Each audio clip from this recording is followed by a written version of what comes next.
Hi, this is John Whitaker for the Mathematical Analysis class, and this is our 30th video lecture, and we want to continue where we left off, talking about uniform continuity. And I want to start off by reminding you of the definition of uniform continuity, and then we'll have some examples and facts about uniform continuous functions.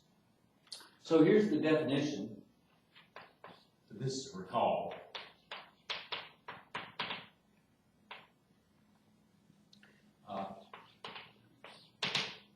We let F be a mapping of a metric space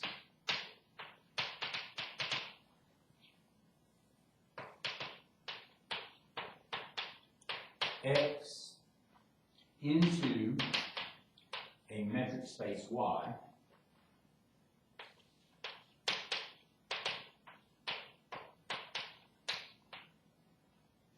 we say that F is uniformly continuous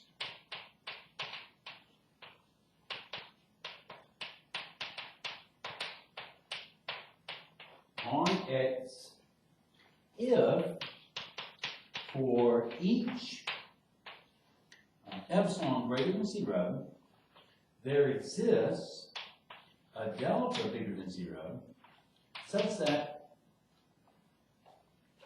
the distance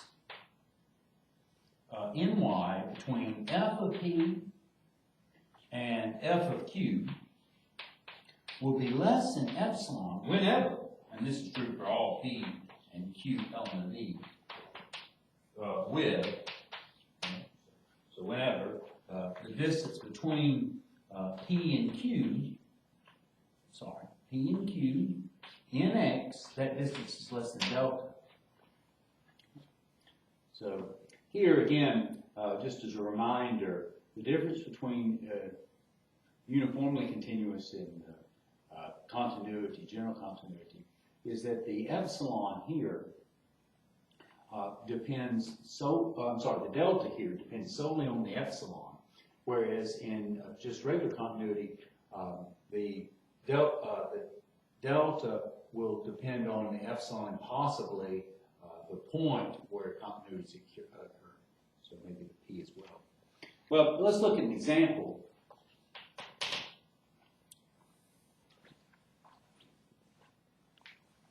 The first example I'm going to look at doesn't distinguish anything between uniform continuity and continuity itself. But let's look at it anyway. So as an example, if we take a look at f of x being equal to 2x plus 1, that we'll say is uniformly continuous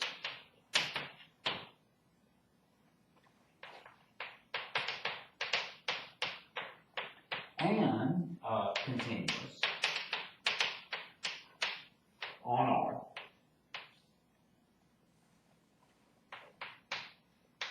And we'll prove both of these. Okay.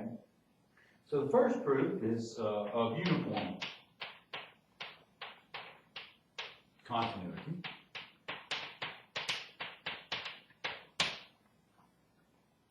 Okay, so how am I going to show that this function is uniformly continuous on R? Well, we're going to use the definition. The definition has that if you give me any epsilon greater than 0, well, here's an epsilon greater than 0, arbitrary epsilon. We need to produce a delta, so we need a delta bigger than 0, such that, I'll write it this way. For all, I'll say x, how do I write it? For all p and q in R, that's our domain space, with the distance in p minus, that means p minus q is less than delta, then that's going to force the output values, again we're talking about in R, so their distance f of p minus f of q that will be less than epsilon. Okay, so we need this delta that will make this happen. Okay, so we concentrate on what we want to have happen. That is, we want, and rewriting this, remember we're having the usual metrics here, so that's why I'm having the absolute values involved. The usual metric on R.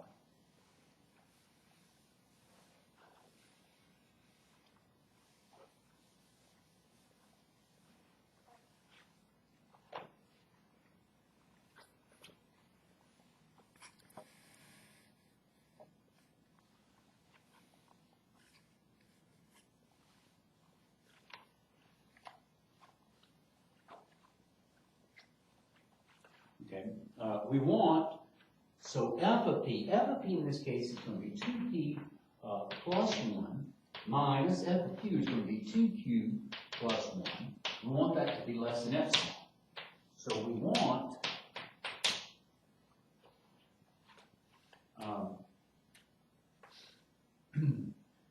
simplifying this, we want absolute value of 2p minus 2q, the plus 1 minus 1 would make 0. We want that to be less than epsilon. So we want,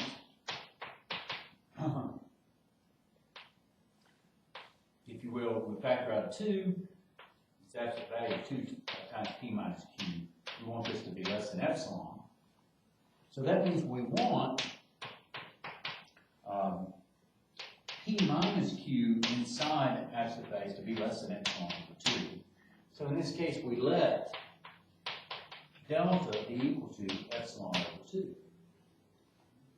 And in this situation, what we have is, thus, for all p and q in R, our domain space, with p minus q being less than delta, it's less than epsilon over 2, then we can work backwards. And what we get is that I'll just write it this way as a summary. That f of p minus f of q will be less than epsilon. It's this work backwards. So that ends the proof, well, for continuity. And now, for uniform continuity. Now the proof of just regular continuity is very similar. Okay?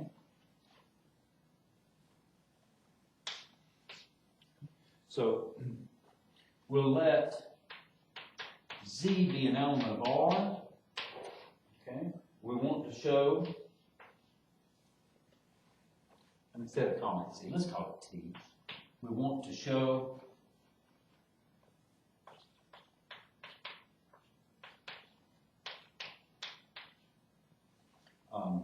F, this particular F is continuous at T.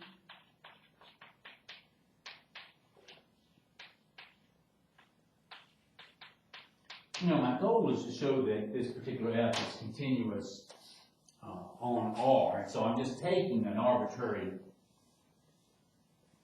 real number and calling it T, and I'm just going to show continuity at that point. That's how we show continuity on R.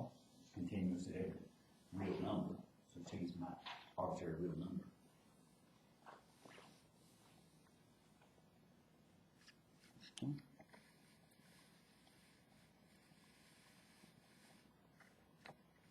Okay. Okay, so we'll let epsilon be greater than 0 be given. We need a delta bigger than 0 such that for all, I'll say x's in R with the absolute value of x minus t being less than delta, then the absolute value of f of x minus f of t will be less than epsilon. And this is going to look identical to what we just did. So we want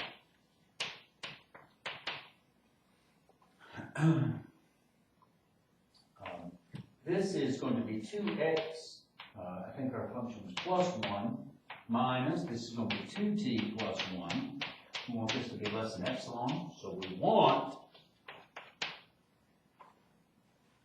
this will be 2x minus 2t to be less than epsilon. So we want x minus t to be less than epsilon over 2, so we let delta epsilon over 2. That's a number that's greater than or equal to 0. Then, for all x in R with the absolute value of x minus t being less than delta, we would get, just working backwards, we have that f of x minus f of t inside absolute values is less than epsilon.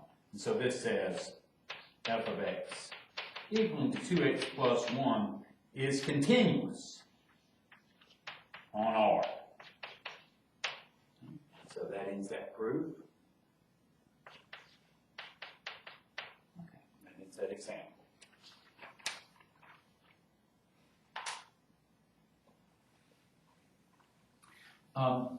Before I leave that example,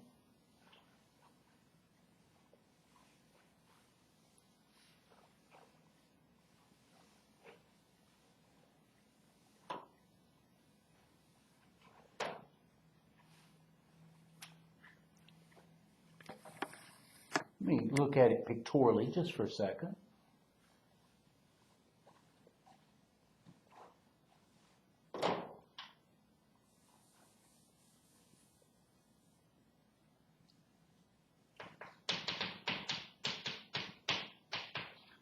So we have this f of x is equal to 2x, it was plus 1. What it looks like is the following. Okay, so it has this point on it, 0, 1, it has point 1, 3, and it's a line, so it looks like this. And for uniform continuity, what we're saying is the following. If you give me any epsilon, if you will, neighborhood, okay? If you want things to be within epsilon little region up here. So let's say this is my epsilon, okay? You want to make sure the output values are within epsilon units here. What you got to make sure of is that the input values are within delta units here, okay? And for uniform continuity, it doesn't matter where we look, as long as we were in delta units of each other. So a little strip here. I'll take a look at a delta strip here. I'd say that's delta. And you look at their output values within that strip, they will be within epsilon units of each other. This is another epsilon. It's the same epsilon. I can draw it nicely. Okay, it's the same epsilon. Okay. As long as I'm within delta units down here, okay, it's epsilon over 2. That's for uniform continuity. For regular continuity, okay, so we've got the same picture.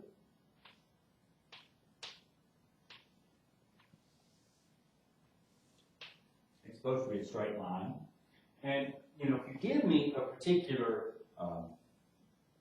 t value, let's say this one, then to show continuity there, if you give me some little epsilon, say this one, units about f of t, I want to make sure that I can force that there's some delta such that if I'm within delta units of this t, it will make the output values be within this epsilon units. Epsilon above, epsilon below here, of f of t. And you can see that that can be done. Okay? So that'll work for every t that we have. It turns out the same delta works for each t. Now, the next example I want to look at to kind of distinguish, at least some distinction between uniform continuity and continuity, is to look at the function f of x equaling to x squared.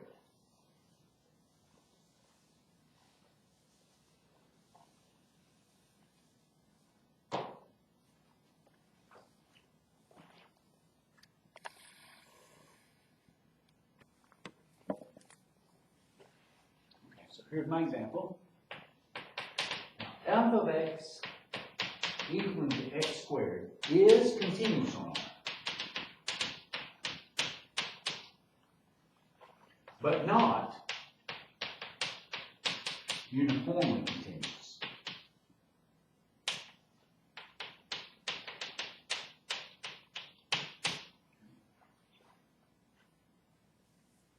Okay, let's prove this. We want to show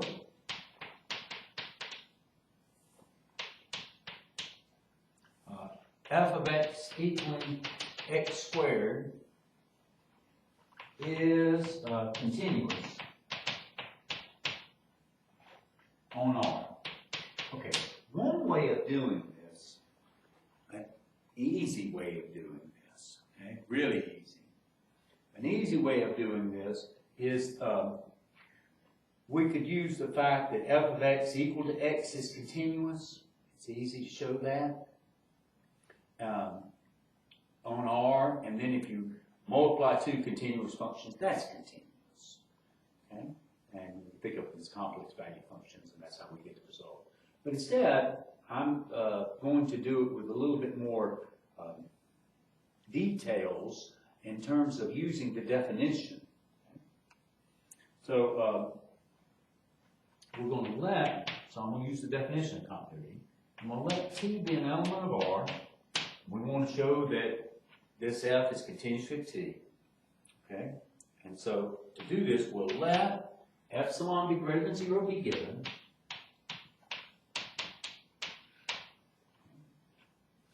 We need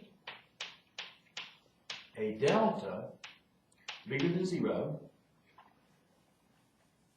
such that for every x in R with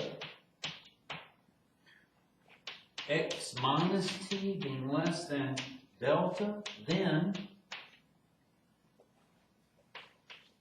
f of x minus f of t will be less than epsilon. Okay, so we want f of x is x squared minus f of t is t squared. We want that to be less than epsilon. Well, that means we want, I'd like to rewrite this if possible into something we can control, which is x minus t inside absolute values. But the absolute value of x squared minus t squared, x squared minus t squared factors, is x minus t times x plus t. We want that to be less than epsilon. So that means we want the absolute value of x minus t times the absolute value of x plus t to be less than epsilon. Now I can make the absolute value of x minus t be as small as I want by choosing the appropriate delta. And what I'm hopeful is that I can make this so small that by controlling this, I will also control the size of the absolute value of x plus t. Okay? Now, we can do it. Let's see how we do it.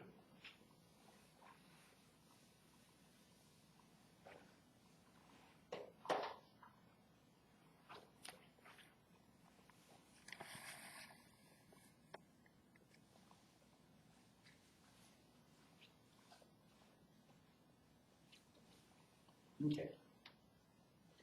All right. First thing, let us suppose, I know I can make the absolute value of x minus t be as small as I want. Now let's suppose I make it less than 1. Then what would happen? Okay. Then, by properties of absolute value, what we have is that x minus t will be sandwiched in between 1 and minus 1. So that says that we're worried about t, so I should, well, we know we have fixed t. We want to solve for x here. So that means that minus 1 plus t is going to be less than x plus, here's what I should be thinking. What I should be thinking is the following. What do I want in here? What do I want to control? I want to control the absolute value of x plus t. Okay? By controlling the absolute value of x minus t. To get x plus t here, what I should do is I should add 2t to both sides. So x plus 2t is less than x plus t plus 1 plus 2t. Now, under these hypotheses, what we have is, I'll write down something smaller than this. What's smaller than this is minus 1 minus 2 times the absolute value t, which is less than x plus t, which is less than 1 plus 2 times the absolute value of t is going to be bigger than or equal to this quantity.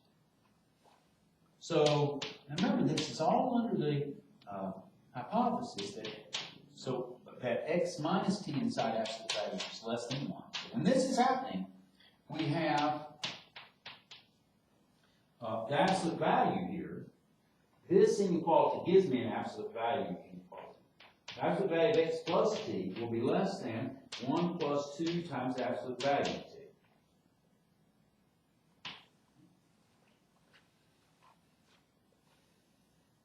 Okay. Now, what we're going to do is we're going to let delta be equal to the minimum between 1 and epsilon, which has been given to us, over 1 plus 2 times the absolute value of t. Okay. Now, this depends on t. I just want you to note that. Note, delta depends on t. Okay? And so for continuity, that's allowed. But uniform continuity is not. All right, so that's our delta. So, thus when absolute value of x minus t is less than delta, okay? Well, when x minus t is less than delta inside absolute values, that means that x minus t is less than 1. So, the absolute value, when this happens, the absolute value of x squared minus t squared, which equals to the absolute value, what we've already shown, x minus t times x plus t. Okay, this is going to be less than 1.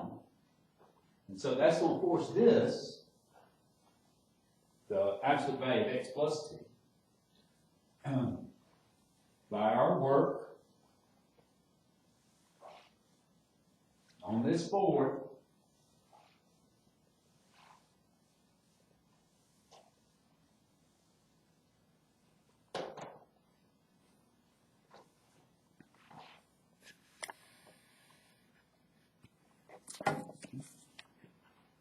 to be less than absolute value of x minus t, okay? And then this would be 1 plus the absolute value, 1 plus 2 times the absolute value of t. That's what we have. And that would be less than, now remember, x minus t inside absolute values is less than delta.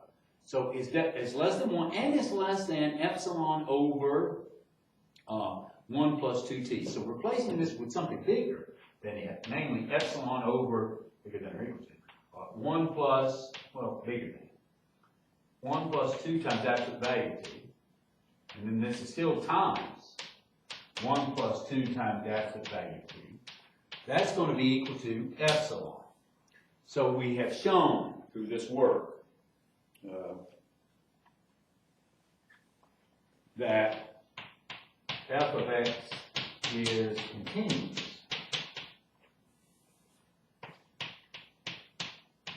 at it's continuous on R, okay? And that's f of x equal to x squared. Let me write that down.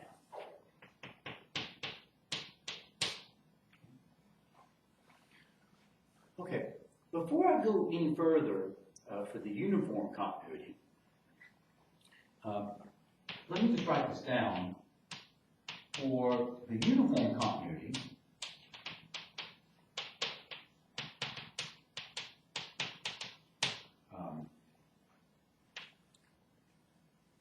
not occurring.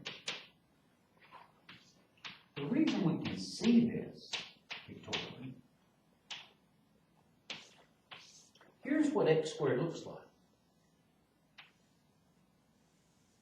Okay, now look, what I want to do is I want to say, hey, as long as, if you give me any epsilon up here along the y-axis, so any range of epsilon units, I want to be able to force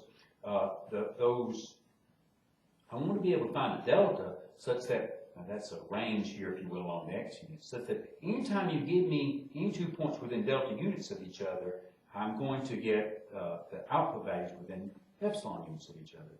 But what you see is that this over here is going up faster and faster and faster as we go to the right.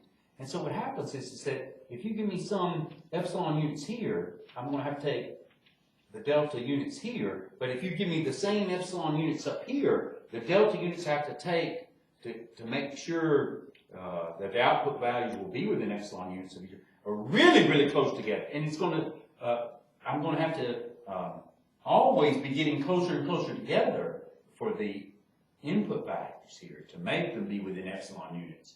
And so there isn't a fixed delta that works. Okay?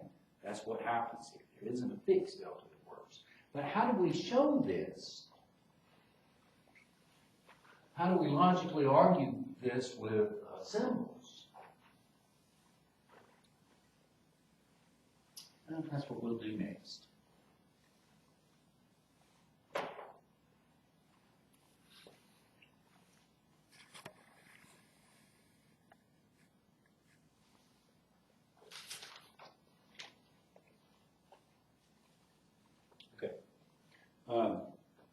So symbolically, we will show that f of x equal to x squared is not uniformly continuous on R.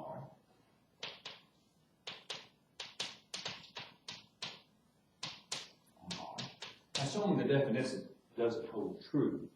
Okay, so what was the definition? It said for continuity, uniform continuity. It was that for every epsilon, there exists a delta.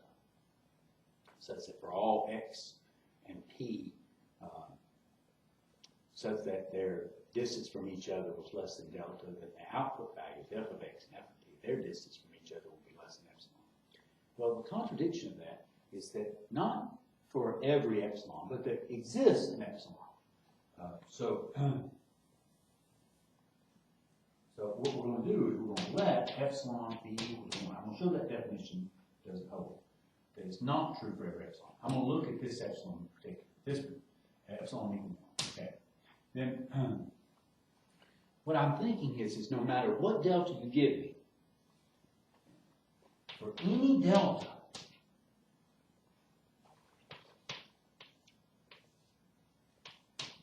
what we're going to do is produce two x values, input values, two input values, such that their distance from each other is less than delta, no matter what delta you gave me. But their output values will be bigger than 1 unit apart. Okay. We let P be equal to 1 over delta, and we let Q be equal to 1 over delta plus delta over 2. Okay. Note, the absolute value of P minus Q is going to be equal to the absolute value of 1 over delta minus the quantity 1 over delta plus delta over 2, which equals to the absolute value minus delta over 2, which equals just to delta over 2. So the distance that P and Q are from each other is less than delta. But when I look at f of P minus f of Q, remember we're working function x squared, the squaring function.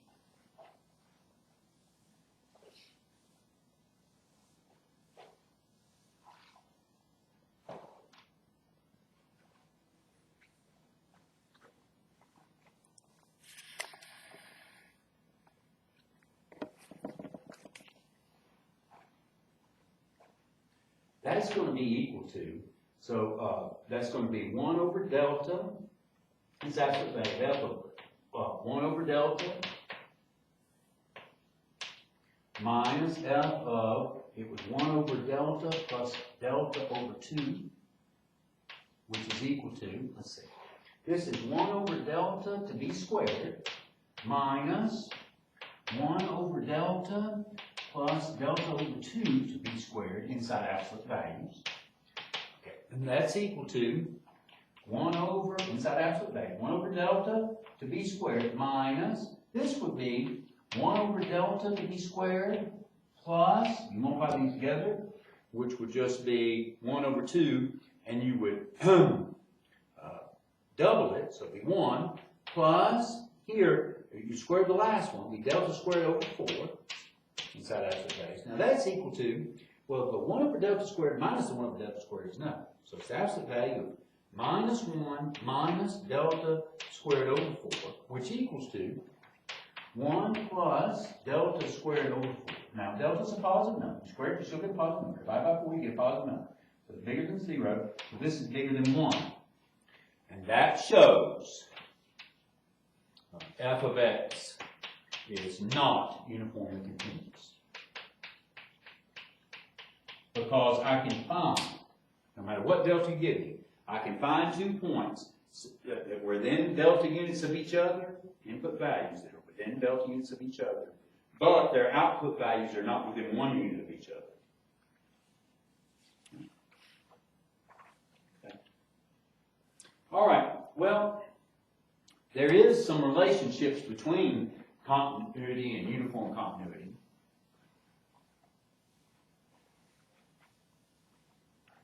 What our previous example just showed is that you can be continuous without being uniformly continuous.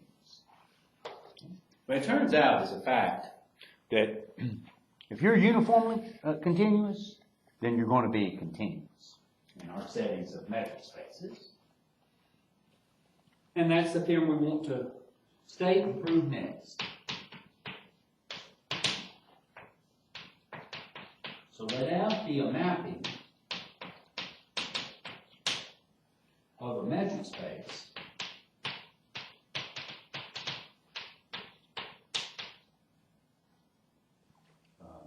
X into a metric space Y.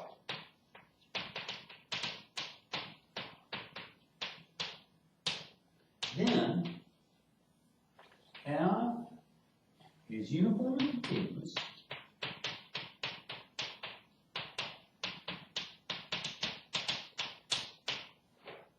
on X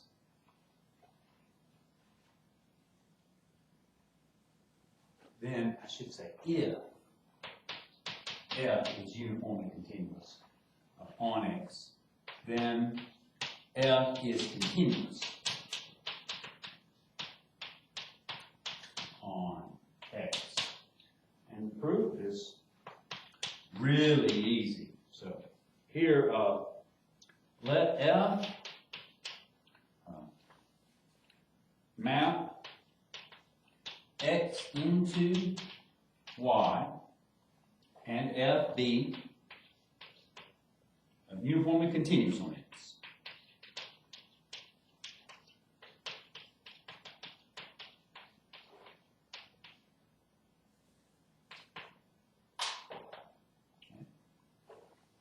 Of course, we want to show that it's continuous on X.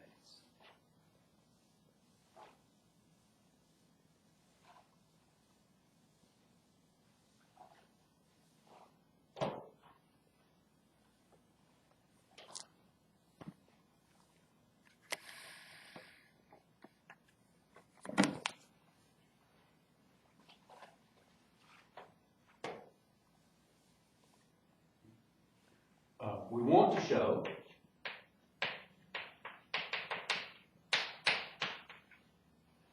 F is continuous on X. Okay, so we're going to let little x be an element of X, and let's call it something else instead of little x.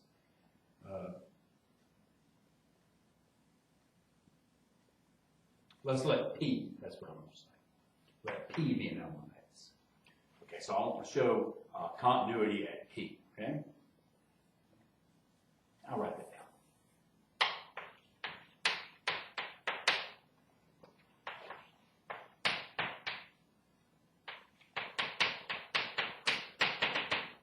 I want to show F is continuous at P. How do I do that? We let epsilon be greater than 0 be given. What am I looking for? We need a delta bigger than 0 such that for all x, little x and big X, with the distance in big X between X and P being less than delta, then that's going to force the distance in Y between f of X and f of P to be less than epsilon.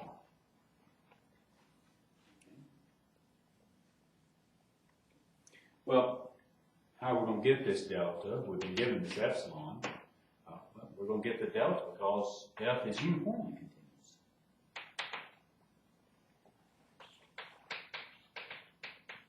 So since f is uniformly continuous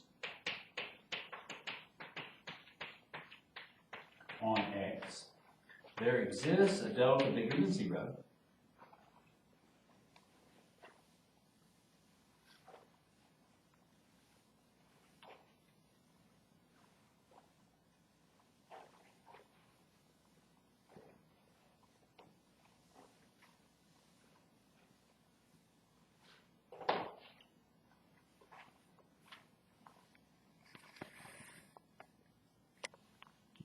Such that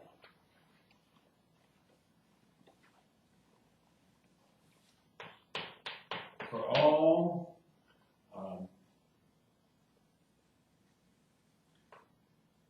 x1 and x2 element of R with the distance in X between x1 and x2 is less than delta, then that forces the distance in Y between f of x1 and f of x2 to be less than epsilon. Okay. So, for all x element of R with the distance in X between X and P being less than delta, well, this is what's going to happen. The distance in Y between f of X and f of P will be less than epsilon. Thus, f is continuous at P. So f of X is continuous. So f is continuous on big X.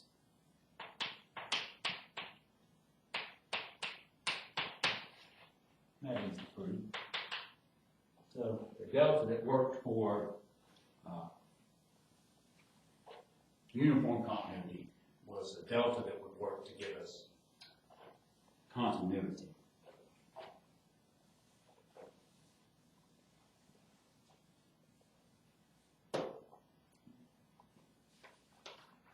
Okay, now there is a connection between going in the reverse order when continuity will imply a uniform continuity, but it has to do with the characteristic of the space.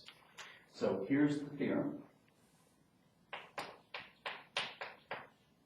It says let F be a continuous mapping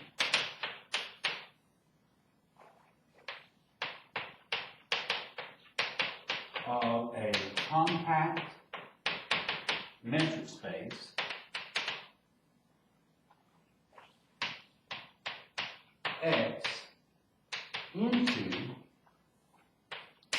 metric space Y. Okay. Then F is uniformly continuous. Okay. And so let's prove this. I'm going to prove it. Well, I won't write down all the hypotheses here for the proof. I'll just say, to prove it, we use the definition. We'll let epsilon be greater than 0 be given.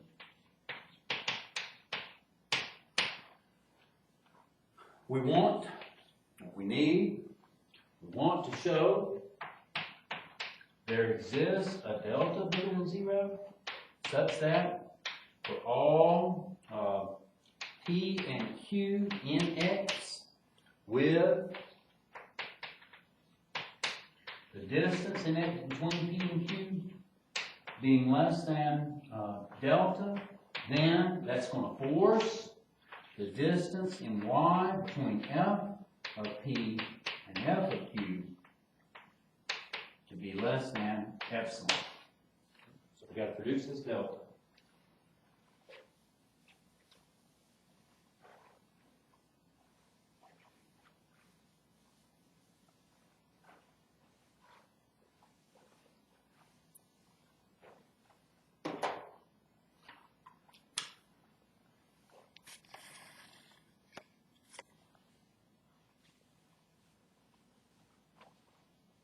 Well, since F is continuous,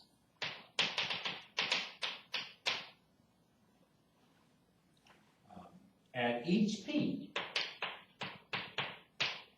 in big X, there exists a delta speed given epsilon. There exists this delta speed.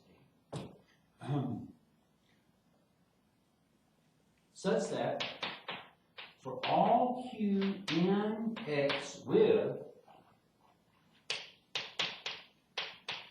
delta, the metric on X, the distance between Q and P being less than delta sub P, then the distance in Y between F of Q and F of P will be less than epsilon. Okay. Not only epsilon, but we can make it smaller than any positive number we want, epsilon of 2. Of course, the delta sub P we have to pick depends on what we want to make it smaller than. For making it smaller than epsilon of 2, we choose the right delta sub P. Okay. Now, here, this delta sub P can form neighborhoods, can be used as the radius of a neighborhood. And so we're going to consider that type of situation. We're going to let J sub P equal to the set of all Q's in X such that the distance between Q and P is less than 1/2 delta sub P. So that's going to be my radius, 1/2 delta sub P. Now, these are neighborhoods, okay? They're neighborhoods with radius 1/2 delta sub P, and we can have all these neighborhoods for each P in X. Okay. So what we'll do is we'll note that the collection of these J sub P's, which are neighborhoods, okay? So they're open, for P being an element of X. This is an open cover.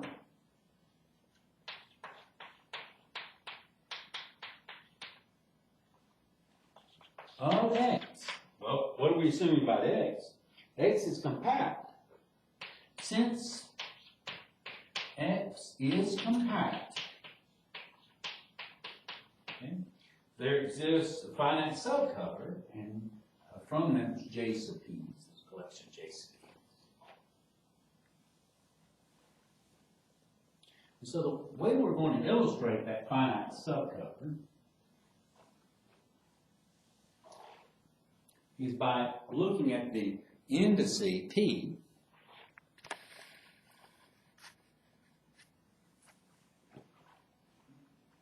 So we'll say there exist points p sub 1, p sub 2, all the way up to p sub n that are in X such that X is contained in j sub p sub 1 union j sub p sub 2 union all the way up to the union of j sub p sub n. Now, what we're going to do is we're going to let delta be equal to 1/2 the minimum value between delta p sub 1, delta p sub 2, all the way up to delta p sub n. Okay, now, that's going to be the delta that works for uniform continuity. So here's what we say. Okay, first of all, we note that delta, when we're saying 1/2 is minimum, is greater than 0. Okay, each one of these is greater than 0. The minimum is going to be greater than 0. So if you take half of it, you get something bigger than 0. Now, if we let P and Q be two arbitrary points in X, such that the distance in X between P and Q is less than delta. Okay? So that's what we're doing. Now, since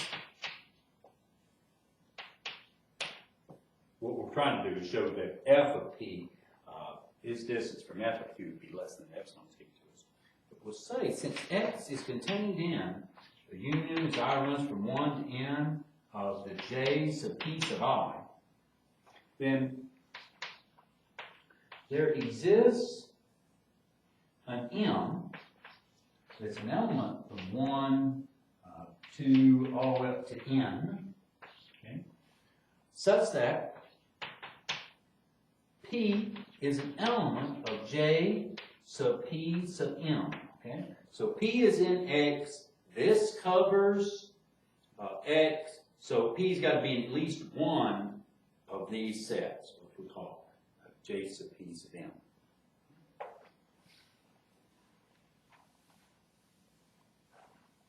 Almost done.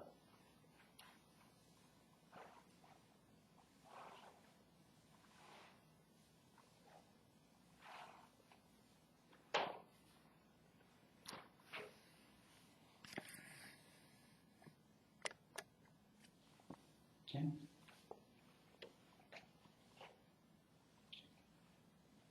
So, what does it mean to be in one of those sets? Well, it means that the distance between P and P sub m, that's going to be less than 1/2 delta sub P m.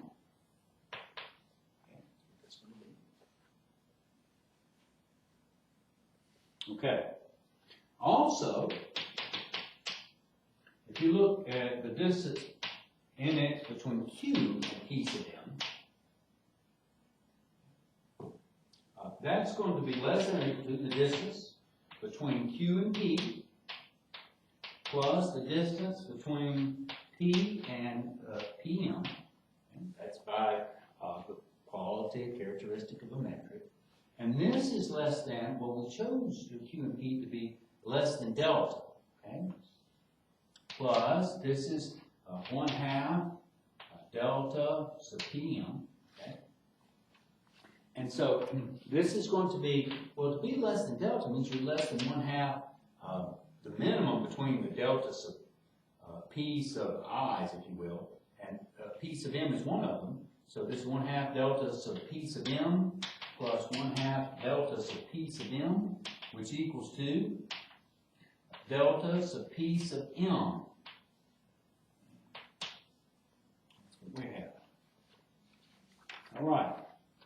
So,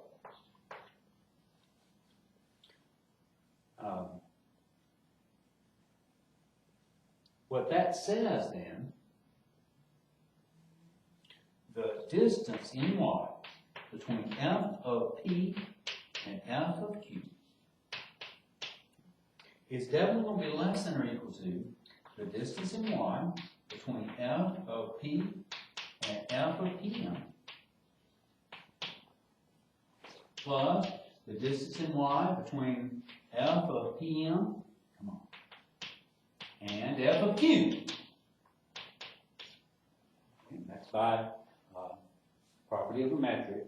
And what is this? Well, the distance between p and pm, the f of p and f of pm. Well, because p and pm are within 1/2 units of each other, that's going to force this to be less than epsilon over 2. Remember, that's how the delta of pm's were chosen.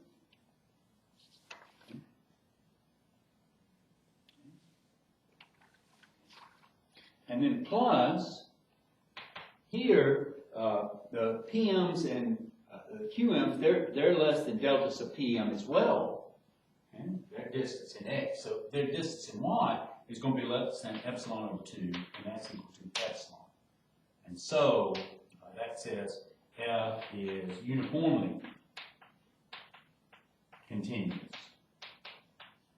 on X. And that's the proof.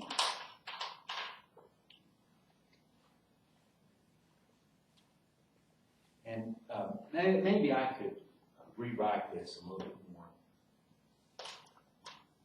concisely over here. It'll take just a second longer. Not concisely, but a little bit more detailed.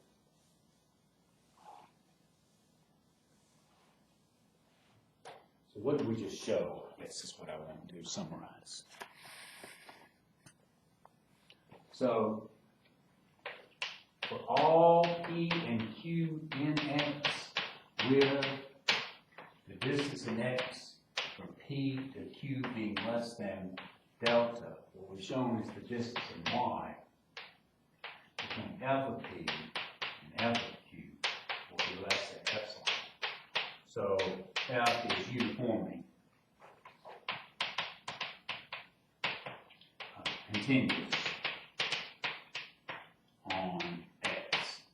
That's a good way of summarizing it. All right, that's enough for today. I want to thank you very much for your time and patience in watching the video.